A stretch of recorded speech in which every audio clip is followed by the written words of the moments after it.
पारी कुपार लिंगों के अद्भुत जन्म की गाथा। नमस्कार साथियों, स्वागत है आपका हमारे चैनल गोंडी विरासत में, जहां हम आपके लिए लेकर आते हैं भारत की आदिवासी विरासत, उनके मिथक, रहस्य और गौरवशाली इतिहास की कहानियां। आज हम जानेंगे कोया वंशीय गोंड समाज के महान गुरु पारी कुपार लिंगों के जन्म से जुड़ी 3 अद्भुत और अलौकिक गाथाओं को। तो चलिए चलें गोंडवाना की रहस्यमयी धरती पर, जहां जन्म हुआ एक अद्वितीय आत्मा का। पहली कथा, कोया पुंगाड़ से जन्म। बस्तर, चंद्रपुर और वारंगल क्षेत्रों में कही जाने वाली यह कथा बताती है कि एक दिन हीरबा माता पेंडूर गंगा में जल विहार करने गई थी।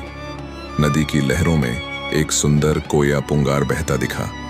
फूल नहीं, वरन एक दिव्य पुत्र। जैसे ही हीरबा दाई ने उसे उठाया, वह बालक में बदल गया। राजा पुलशिव ने उसे कुशार नाम दिया और उसकी दीप्ति देख उसे रुपोलंग कहा गया, अर्थात चमकता हुआ पुत्र। आगे चलकर यही बालक बना पारी कुपार लिंगो। दूसरी कथा, भुजंग की छांव में जन्मा शिशु। नागपुर और भंडारा अंचल की कथा कहती है, जब मंदुंद कोट के बच्चों को गुफा में कैद किया गया, तब उन्हें ज्ञान देने एक अद्भुत बालक की आवश्यकता पड़ी। शंभु घवरा ने अपने भक्त जालका दाऊ से रुपोलंग को दान में लिया।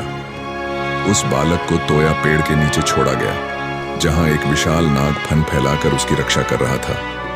हीरबा माता ने उस रोते बालक को गोद में लिया और राजा पुलशिव ने उसका नाम रखा कुपार, क्योंकि वह नाग की कुंडली से प्राप्त हुआ था। वही बालक आगे चलकर बना गोंडी पुणेम का मार्गदर्शक। तीसरी कथा, स्वप्न से जन्मा दिव्य बालक। छिंदवाड़ा और बैतुल की कथा कहती है, राजा और रानी को संतान नहीं थी। एक रात्रि हीरबा माता को स्वप्न आया, जिसमें एक दिव्य बालक ने उसकी कोख में स्थान मांगा। कुछ समय बाद एक दिन तोया पेड़ से भुजंग के द्वारा गिराए गए फल खाकर माता ने पुत्र प्राप्ति की प्रार्थना की। फिर वह रात आई जब शिशु ने पूछा, मां, मुझे किस द्वार से जन्म लेना चाहिए?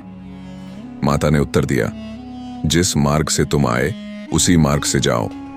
और तब उस बालक ने सिर के जूड़े से जन्म लिया, इसलिए उसका नाम रखा गया कुपार, जिसका अर्थ है जूड़ा और शुद्ध तत्व, कुल निष्कर्ष। जनश्रुति कहती है कि जिस दिन कुपार लिंगों का जन्म हुआ, उस दिन तेज हवा चली, बिजली कड़की, अंधों को दृष्टि, बहरे को श्रवण और रोगियों को राहत मिली। वहीं से शुरू हुआ जय सेवा दर्शन और जय जोहार दर्शन का युग। यह केवल एक जन्म नहीं, बल्कि सेवा, ज्ञान और मुक्ति का आरंभ था। तो दोस्तों, कैसी लगी आपको पारी कुपार लिंगों के जन्म की यह अलौकिक यात्रा? क्या आपने अपने क्षेत्र में इन कथाओं के कुछ और रूप सुने हैं? हमें कमेंट में जरूर बताएं। वीडियो पसंद आया हो तो लाइक, शेयर और सब्सक्राइब करना न भूलें। मिलते हैं अगली बार एक और गोंड मिथक या इतिहास के रहस्य के साथ। तब तक के लिए जय सेवा, जय जोहार।